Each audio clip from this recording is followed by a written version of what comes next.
What's up, listeners? It's the Russian Dude. Welcome to the brand new show on this channel, Thanks God It's Monday podcast.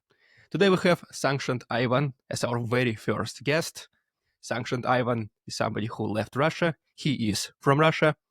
According to him, he left Russia 2 times, so it qualifies him to be in the World Guinness Book. But obviously, our guest can tell us more about himself in much more details than me. So, Ivan, the floor is yours. Hello, everybody. Welcome to the Russian Dudes channel, right? First of all, thanks for inviting me. This is a big pleasure, first of all, being the first guest on your podcast. Like we talked about this before, I actually want to tell you one thing, guys. I have no idea what we're going to be talking about, and this is going to get very interesting. So don't forget to hit that subscribe button right now on this channel right here to see more podcasts coming out. Thanks for the invitation. Okay, thanks so much, Ivan. Wonderful introduction, very YouTubers style. That's what I like about having people from the same community. So, since we started talking about obviously you left Russia, according to your YouTube channel, you're right now in Thailand. Obviously, not going to disclose your exact location for obvious reasons, same as me. But the first question I got for you: when did you leave Russia, at least for the first time? Well, for the first time I left Russia, it was during the mobilization. So when it was announced, I didn't actually know what mobilization meant for the first. So I was standing in traffic in Moscow in my car, and I see a bunch of news on Instagram. I had to use VPN to go on my Instagram, opened it up, and started reading that there's a thing called mobilization. And I was like, what the heck is mobilization? So I started Googling it, and I realized that I'm screwed because they basically draft people from 18 up to God knows how old. And at that moment, I realized that I needed to leave. So the same day, I packed all of my stuff into a few suitcases, put all my stuff inside my car, got two friends with me, and we drove from Moscow to Turkey. But it was a crazy experience because as much as the borders were open, there was huge traffic jams happening all over the place because the police would block roads before you could actually get to the border. But after 4 days, I think, of standing in all sorts of traffic by the border, we were able to drive through Georgia to Turkey. That's the first escape, I guess you can call that. So yeah, since I am also from Russia, many of my friends did almost exactly the same thing. Majority of my friends, they did just stop in Georgia. I think, what's the name of this pass in the mountains? The one very famous, Верхний Yars, I think, Yeah, right? yeah. You went through the same one, right? Верхний Yars. Yeah, I went through that, and it was terrible because people were stuck. If you guys probably don't know what it is, it's basically a border on the mountains. So you have to be actually driving through the mountains. And I was stuck in a traffic jam for like 3 or 4 days in the middle of a mountain where there's no stores, no gas stations, no nothing. I'm actually really thankful that my girlfriend made me take a bunch of like snacks with us because if I wouldn't have, I'd probably die of starvation up there. Oh, so by the way, I think you just mentioned you've been there like 3-4 days, which by the way was my literally next question. I honestly thought you'll be saying like 3-4 hours, not like days. And this, so whenever you heard the mobilization, I'm assuming this was like in September 2022 when partial mobilization was announced, right? So how soon did you start driving towards Georgia, towards Turkey? Like, did you do it immediately the same day or you waited a little bit? It was basically on the same day. Yeah, it was on the same day. The moment I read that in the traffic jam, I realized that we need to get out of Russia as soon as possible because you never know if you're gonna get called up or not, and I didn't want to take my chances, so I just basically left. I didn't sleep with a thought. I left the same night, and I just drove with my friends over to Turkey, like straight away. And because so many thousands of people were trying to leave Russia, and you can imagine thousands of people on one border crossing, which the police and the military was trying to block, which was horrendous because it was huge. I think it was one of the worst. How do you call it? When there's a disaster where there's no toilets, no food, no nothing in one place. Nash. Humanitarian Oh disaster. yeah, I think it was something like that. like Basically so like what people were going to the restroom and everything just like on the sidewalk or something like this from the where they mountain. could. Yeah, Huh, from the okay. mountain. You just kind of do your business. That was a humanitarian crisis. I think that's the word you're looking for, right? Yes, Like exactly. and obviously I guess the police, the like border patrol people, they kind of did not like the situation. They did not want thousands of people to be there at the same time and everything. So I don't think they provided any like bio toilets, whatever they call, like the No, one no, that no. like there's nothing like Yeah, this, they never. definitely no. They blocked. So basically, what happened in those regions, right? The police literally made block posts, and they were not allowing people to drive through them by saying, "Oh, the road is closed," and blah blah blah. But for some reason, the feeling that I got from all of this was when I drove up to one of those block posts and they turned me around. There was a guy that came over to me and told me, if you got $50, I know another way that we can bypass them. So, from what I got from all of this is that probably the police are friends with those guys selling the routes to go around the border, the police, and that's what we had to do. So the reason why there was huge traffic jams over there was because there was huge police block posts on every single road that led over to the border crossing. And when you would drive up to them, the police would say the road is blocked, but we have no reason to tell you why. And by the time you get turned around by the Russian police, some guy literally runs out of the bushes and says, "Well, if you got $50, I know another way that you could drive around to avoid the police block post." And obviously, I paid for the first time. And I thought, well, it's probably just one block post. They're not going to be doing any more. But after we passed through the first block post, through some fields and mountains, and went back on the road, we encountered, guess what? Another block post. And I was like, if I am going to be paying every single one of those people to go around the police, I won't even have enough money to fill up my car in Georgia. So I was like, all right, you know what? I'm not going to be the stupid guy here. I opened up a map GPS thing and I put it on satellite image. And I realized there's a bunch of dirt roads going around the main road. So I just decided to drive my SUV around there. And funnily enough, I encountered a bunch of people who paid money to go around as well on the same route. So somebody made a lot of money. And my guess is that it is definitely the police, because why would they allow this? I don't know. Doesn't make any other sense. Yeah, in times like this, people always find a way to make money, to take advantage of the situation. So some of them could. I was thinking when you said that maybe they were collaborating with the police. What the first thing that I thought, maybe some people in the comments section can agree with me or not, is that those people who you pay to avoid the roadblocks, they will lead you straight to the police, to the military enlistment offices, this temporary Yeah. small ones. So this is what I'm thinking. Maybe it's gonna be like a trap. But apparently, well, if the guy helped you, kinda, quote unquote, at least maybe $50 was not It well seems it spent. seems like I'm not gonna lie, it seems like it's all orchestrated. Like the police were Mhm, probably like, it's time to make some money. We're gonna block the roads.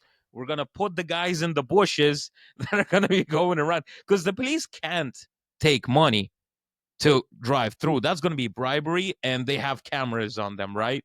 mhm. But if you get some other guy to take money to bring you around, then probably well, actually, not probably. I talked to the guy who was driving my car around, and he said, well, I give some of the money to the guys over there, and they let me do the work. So, yeah, just remembered this as I was speaking about it. So, yeah, business. Some people are very entrepreneurial minded, I guess. And so you Yeah. said you opened a GPS, like satellite image, you found the ways. So in the end, the way you crossed the border, was it because of these roads, or you were just like, okay, I'll just wait in traffic 3, 4 days, or you did find some detours by yourself? No, I was in traffic for 3 4 days doing the detours and everything, because at the end you come to one road which leads to the actual boarding crossing, and there's not much you could do. And I was there for 3 4 days, and I'm not gonna lie, this is probably not the best thing you could do, is because I was getting really annoyed, and I would go. So there'd be a traffic jam, and on the way back from Georgia, there is no traffic. So sometimes I would just swerve onto the wrong side of the road and just stomp on the gas. And if I would see police somewhere, I would, weave into the traffic, and that kind of worked. If I didn't do that, I'd probably be there for a week. And so did those people who were waiting in traffic. I don't think they were willingly letting you in, but I mean, you just had to do it, The right? thing is, most of the people were like, the drivers would sleep in their car, so they would fall asleep, and people would start doing that anyways. And because those guys like fell asleep in their cars, that means other people from the back got in the front. And at the same time, in the situation I know this is wrong, and this is, scabby to do things like this, but it was like, and I heard rumors that they're going to be closing the borders completely as well. So I was like, it's either me or you, brother, and I'm getting out of here. Uh, Survival of the fittest. And so Yeah. the border itself. So whenever you did cross the border, I mean, Georgians, were they kind of helpful? Were they kind of good to those Russian men trying to escape? Or they were looking at you like you're like a scumbag who is trying to cheat the system or something? Or they didn't care at all? That was a very good question, because I heard a lot of rumors that Georgia was closing the borders, so no Russians are going to be able to go in. And I was really scared. I thought, I'm going to be in trouble in Georgia and stuff like that. But the only occurrence I had was actually in the Russian border. A lady opened up my passport, and she was like, the border patrol lady. She was like, "So why are you leaving Russia when mobilization was announced?" And I'm like, "What do you mean? I'm going on a vacation." She's like, "On this date?" And I'm like, "Yeah, because I already paid for my vacation. Are you going to pay me the money that I paid over to Turkey, and now I can't go over there?" And she's like, "Oh, yeah, that makes a lot of sense." She put a stamp in my passport. She definitely knew, that I'm not going on a vacation, but there's not much she could have done about it. And basically went through. The Georgian border was very nice. Everybody was being greeted, and there was no problems at all. It was great, because the moment when we crossed into the Georgian border, there were restaurants all around the roads, and stuff like that. So the first thing we did was pulled up to some random Georgian restaurant, ordered like 1 million hinkalis, and ate them, because we were like 3 or 4 days drinking energy drinks and eating cookies, like for the whole 3 4 days. Yeah, Hinkali, we just ate literally 1 week ago Hinkali, so yeah, this slaps. It's really Great good. food. So, so you said you left Russia twice. Now the Yes. moment of truth, it means that you had to come back to Russia, because since war started, personally, I have not been yet to Russia, unfortunately. So you've been to Russia since war started. How did you come back? When did you come back? And for what reason? And how's your whole experience coming back?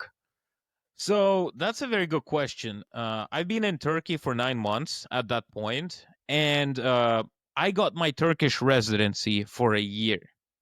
And probably your viewers don't know, or maybe just like a few that watch me, they know that I actually went to Turkey with my girlfriend and my cats. And you might be wondering, how the heck did that happen if you were in a car with your friends?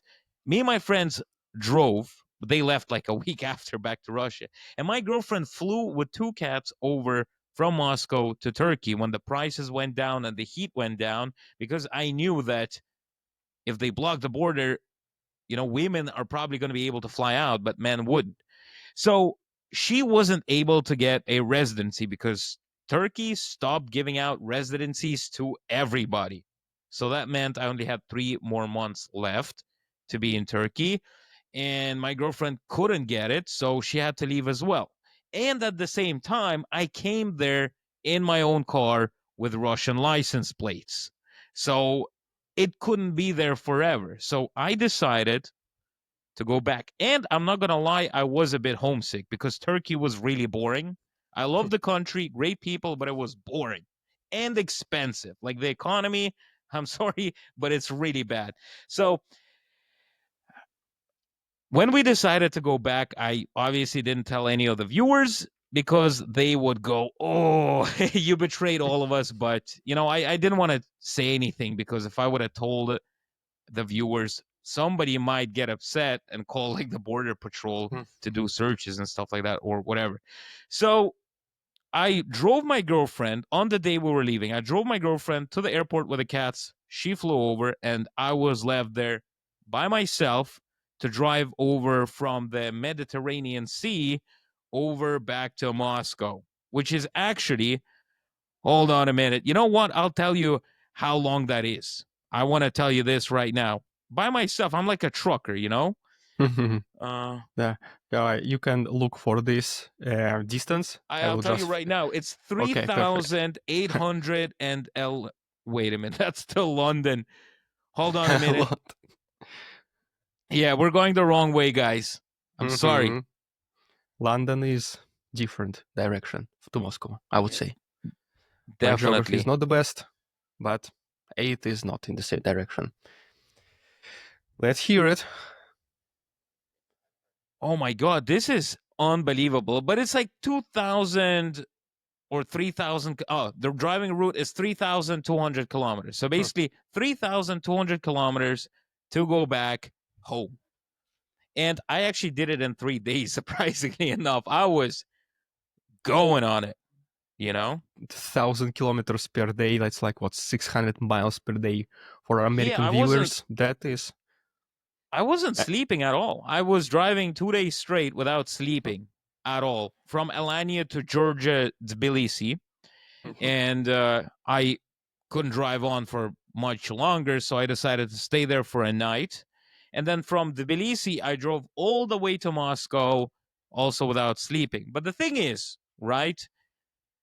Every single border that I went through from Turkey to Georgia was simple. They were just like, so that you guys would understand why this question was asked. I had a Cadillac Escalade. I'm a big American car guy, you know, and the only weird questions I got was in Turkish Georgian border when the Georgian guys were like, "Are you bringing any sort of illegal things into the country?" And my eyes were red because I was not sleeping. So I was like, "No, I'm not. You could check my car. You can call the dogs, whatever." And then they just laughed at me and went like, "Off you go."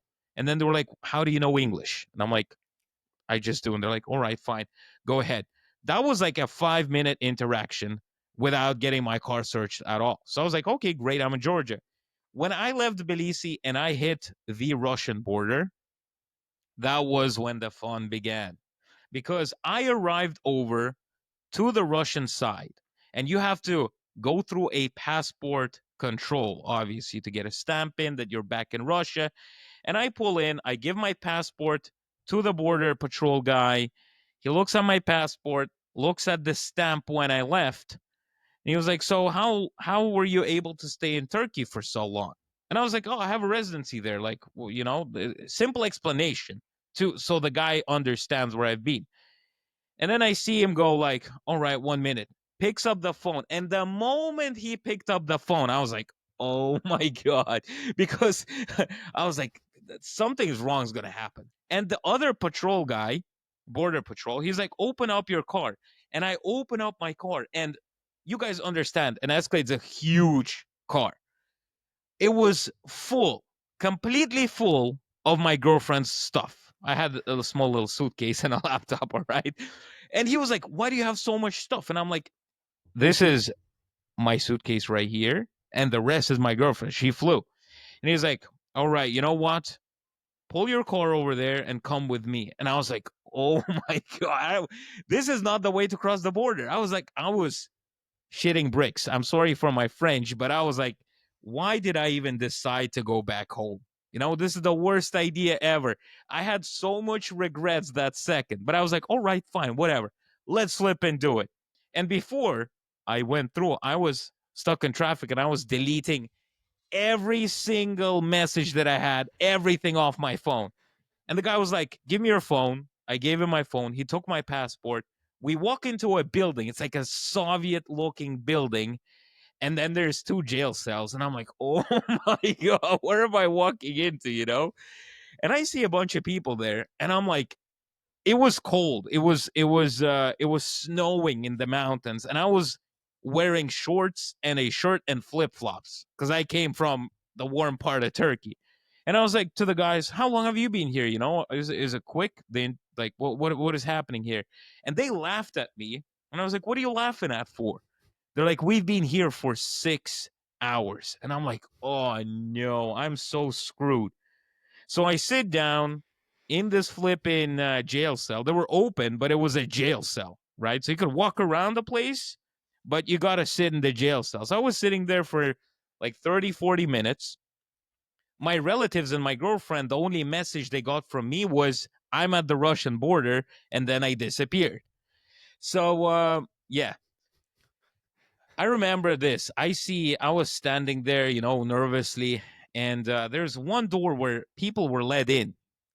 And one of the moments, the door opens, and a guy in military uniform, he looks like a flippin', I don't know, yeah, from the recruitment office or something, like the typical guy. And I was like, oh my God, why am I here? Yeah. No, Yeah, the I was this I was scared, bro. I mean, yeah, I even listening to those things, imagine you left Russia exactly on the mobilization day. They Yeah. need people whoever they can get. Here is a nice, warm, chunky little boy coming right to your hands, and they're like, okay, no relatives, no friends, you're alone in your car. That's like prime candidate. So yeah, I can only imagine. How did Yeah. this story end up then? So So, why did they I let mean, you go? Russia greeted me amazingly. Like, there's so much stuff that happened on the same day. So I was waiting, and this bald guy comes out with a green T-shirt without any, like, anything. It was like an FSB guy, because the FSB is at the border, when they check stuff. And it was like, "Ivan, come here." And I'm like, "Oh shit, he's calling me up." So I sit down, and he starts asking me questions. He's like, "I don't really care if you don't agree with the war and you don't want to fight or anything like this, but why did you leave? You can tell me. I'm your friend here." And I'm like, in my mind, I was like, "Bro, who the heck are you kidding? You're not my friend. You're a guy from FSB that took my phone, is interrogating me right now, So he was like, and so you guys would understand. My work is only YouTube. I don't have anything else that I do. And the guy was like, "So how do you survive in Turkey for so long?" And I was like, "Okay, the only thing I could do is pretend to be like a kid from rich parents or something like that." So I was like, "My dad sends me money, and stuff like that." And he was like, "That's really weird. Like, are you sure? Are you not like doing anything in your life?" And I'm like, "Oh, well, I helped them out a little bit with a business." They're like, "What business do they have?" And I was like, "I should say something smart so that, he will ask me less questions." I'm like, "They have a lawyer business in Moscow and it's pretty big." And he's like, "Oh, all right, all right. So why did you leave?" And I'm like, "I went on holidays and I enjoyed going and driving around Turkey, and it takes a bit of time to drive all around Turkey." So he was like, all right, fine. And he was like, "So did you go to this school over here?" I don't remember the number. And I was like, how the heck am I supposed to remember this? I'm like, "You are the guy who's supposed to know information about me." I kind of got cocky because, just a bit of information here, side information, so you'd understand. I went to school in Ireland for 11 years, and I have, like, the passport that he had a bunch of student visas from Ireland. I'm like, if you open up my passport, you could see it says Ireland student. I was in school for Ireland. I got nothing to hide from you. He's like, all right, all right. And he's like, "So did you get called up from the enlistment office?" I'm like, "So you think that if I would have been called up, I'd be running away?" And he's kind of looking at me like that. I'm like, "I didn't get called up. I left the country to go on a holiday. I came back. Nobody called me up. Why are you questioning me?" And he was like, "All right, fine. Get out of here." I walk out, and he still has my phone. And I'm like, oh my God. So basically, I'm pretty sure they have some sort of a software that they don't need a passport. They just plug in your phone and know everything about what was going on there. And yeah, he came out, gave my phone, gave my passport, and was like, you're free to go. And I'm like, oh my God, flipping heck. That's a big success, Yes. you know?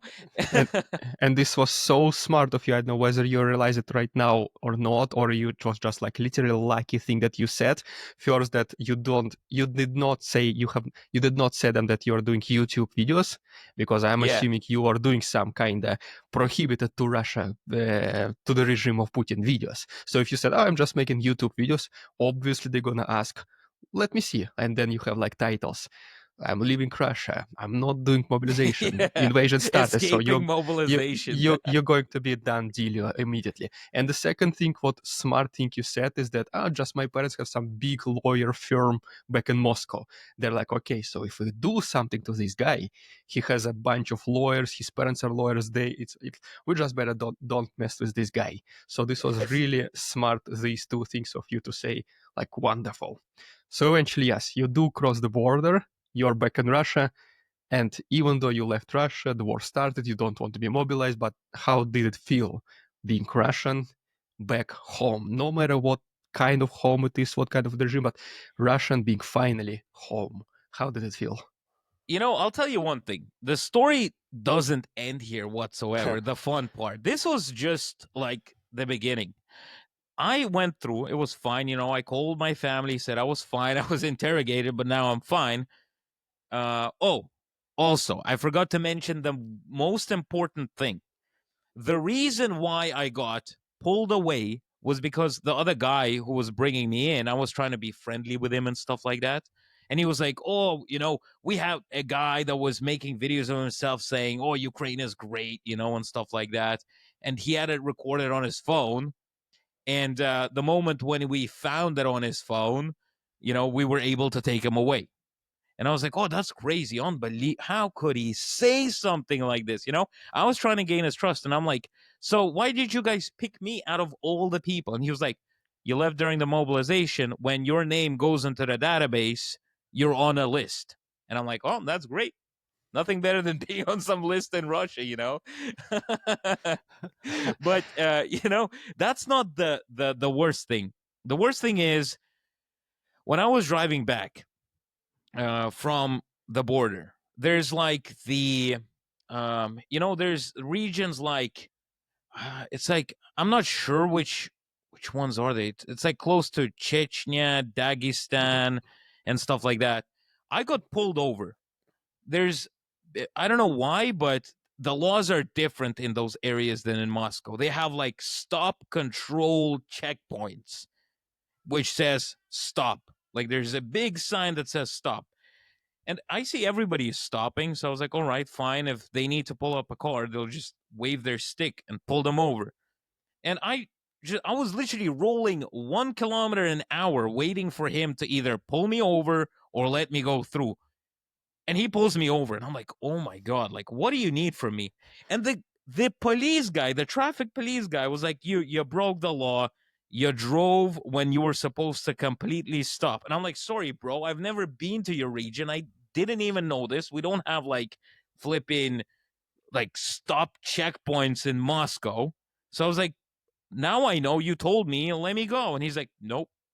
He's like, where are you coming back from, holidays or something? He sees like a bunch of suitcases. I'm like, yeah, coming back from holidays. He's like, all right, you know what? Give me $100. Like literally, he said $100. He didn't say like 5,000 rubles, 10,000 rubles. He was like, give me $100 and I'll let you go. And I'm like, what do you mean? Like, I'm like, how much is the fine for not stopping? He's like, 2,000 rubles. I'm like, well, write me. That's like $20. So you guys would understand. And I'm like, write me up the flipping thing. I'd rather pay $20 than give you 100. And you know what he said? He's like, all right, fine. I see you're a nice guy. Just press on the accelerator when you leave. And I'm like, what the heck? And I'm like, okay, fine. I got away from that. I was driving on the highway. Everything was fine. I pulled in into a Russian McDonald's, the Vkusnaya Tachka, to have a burger on the way. It was actually pretty good. I'm not gonna lie, I'm really serious about food. Вкусная точка actually tastes pretty much the same as McDonald's did in Russia, which is pretty good. And after I had some burgers, I decided I'm not gonna sleep. I'm just gonna drive all the way to Moscow to finally see my family and go to bed. And there's this huge block post in front of me with like thousands of cameras on the roof. And I'm like, all right, fine. I see like everything is fine. I'm driving. And this police guy runs out of the building, nearly like falling off the stairs, running towards my car and pulling me over. And I'm like, oh my God. And this is all happening like within the 3 hour like of me getting interrogated, getting pulled over by this cop asking for $100. And now this. And he pulls me over and he's like, when did you buy this car? And I'm like, what do you mean? When did I buy this car? Like, what do you mean? He's like, well, your registration is expired. And I'm like, what do you mean? In Russia, registrations don't expire. You just get a license plate and that's it. And then he explained to me, I never had like a registration to one place.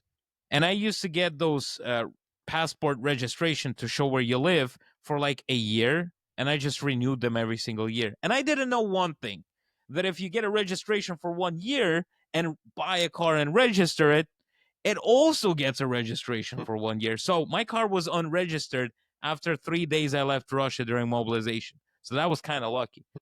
So that meant that my car was only registered for a year.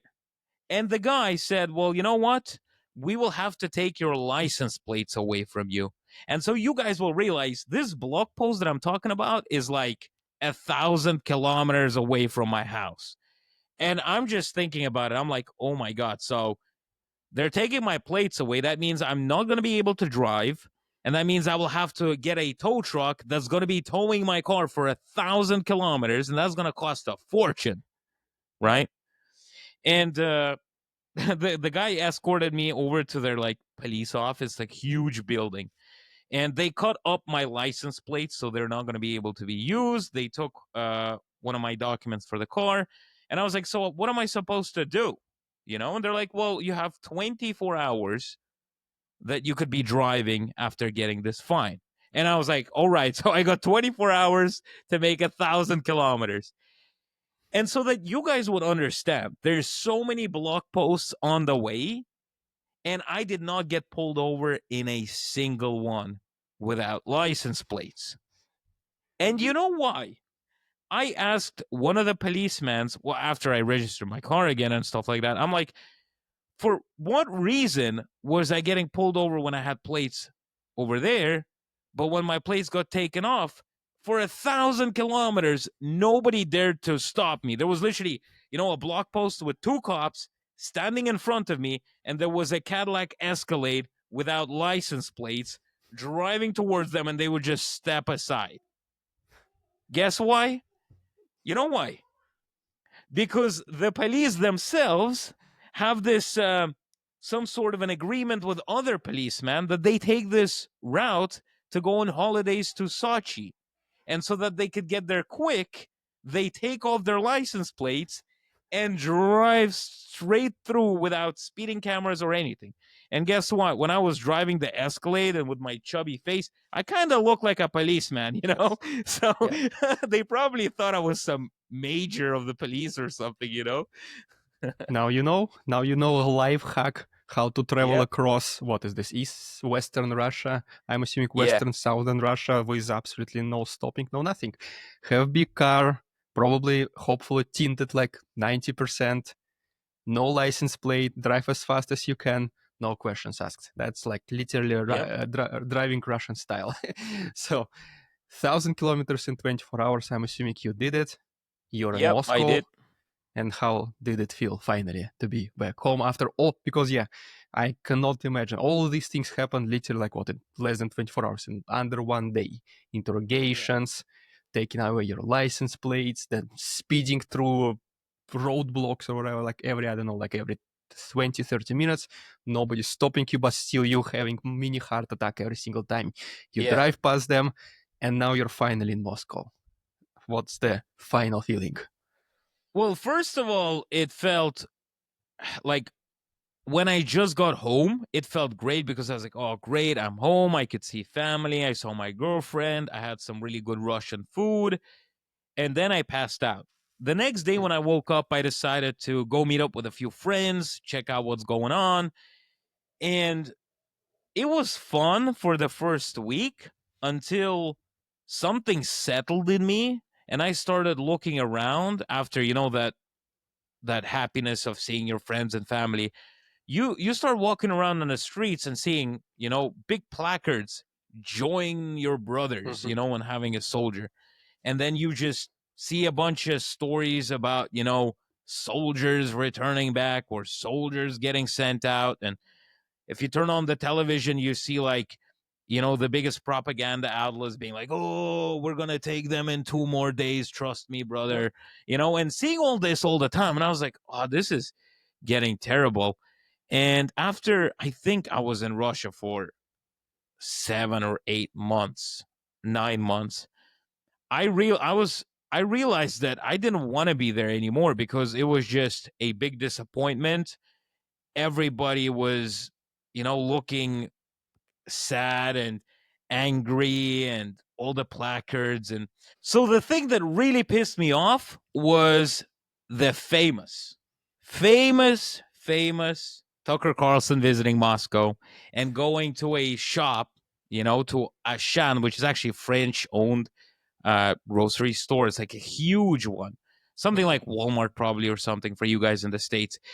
And he was just saying how everything was super cheap and amazing, and that you Americans are fools and you guys are paying way more money for the groceries and stuff like that. But he forgot to mention the fact that the average Russian salary is like $300, and he Mhm. bought random stuff for like $100 with like two chickens and a bunch of cereal and stuff that people cannot eat for a week.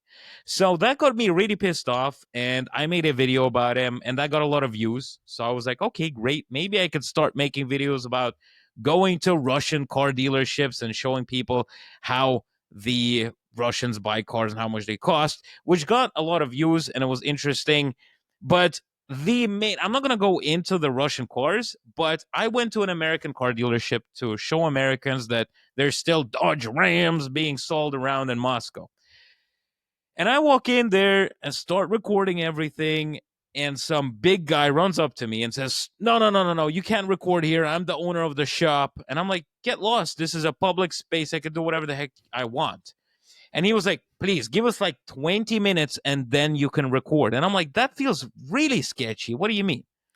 So I look around and there's this old guy with glasses sitting around with a young lady. And I was like, all right, fine. Like some random guy buying himself a Dodge Ram, or for his girlfriend that looks like his daughter or something like that. And then a guy runs up to me in a typical Russian politician, Russian FSB, whatever the heck suit. It's like the typical bluish suit with a tie.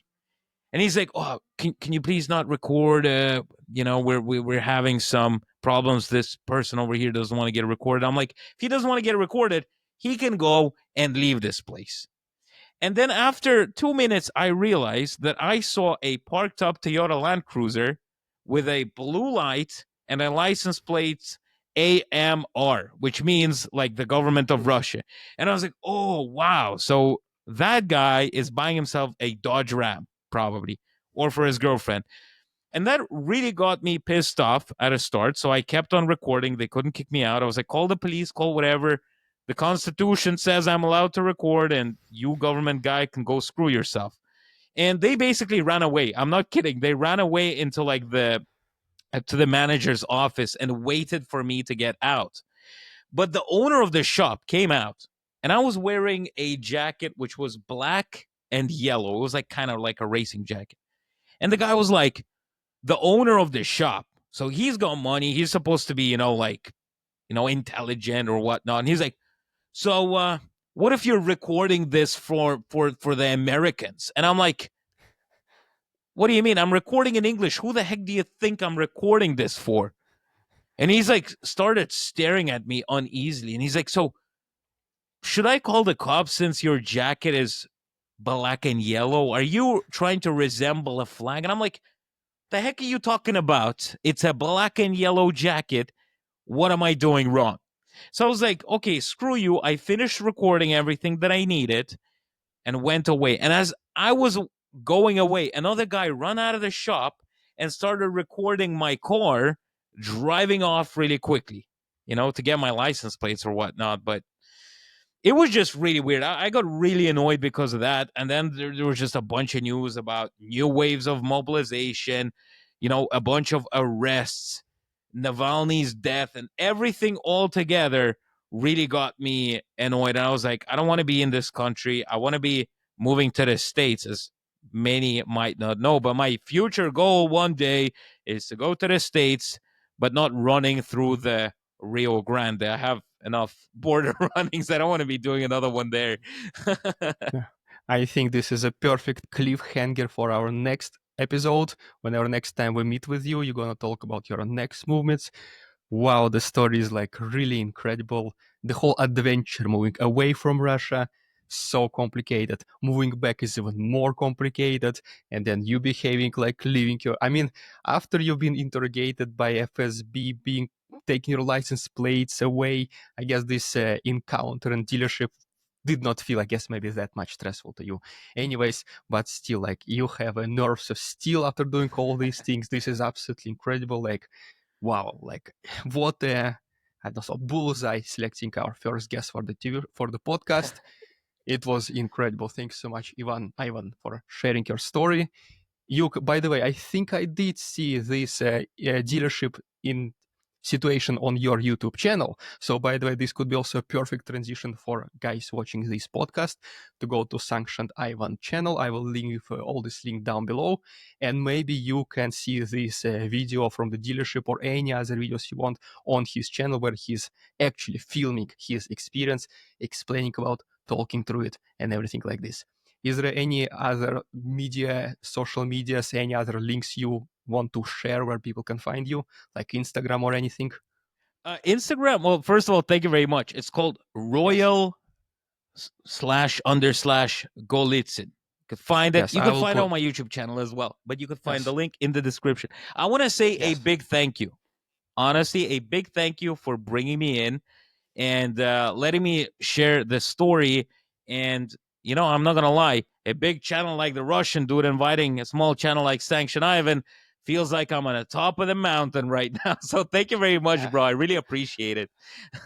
No, And thanks for amazing. all of I the will. viewers making this happening, because without you guys, we wouldn't be here Yes. talking at all. Thank you all. Yes, it's amazing experience. Loved you having here. Very excited to have you more. And guys, please come back. See the second episode with Sanctioned Ivan. He's going to tell more stories. This is the real perspective of a Russian from the inside of Russia. So this is like one of a kind of guest. Very excited to have you here. Once again, guys, thank you so much for watching. Please subscribe wherever you're watching. The Russian Dude on YouTube, Sanctioned Ivan on YouTube. Thanks so much, guys. See you next time.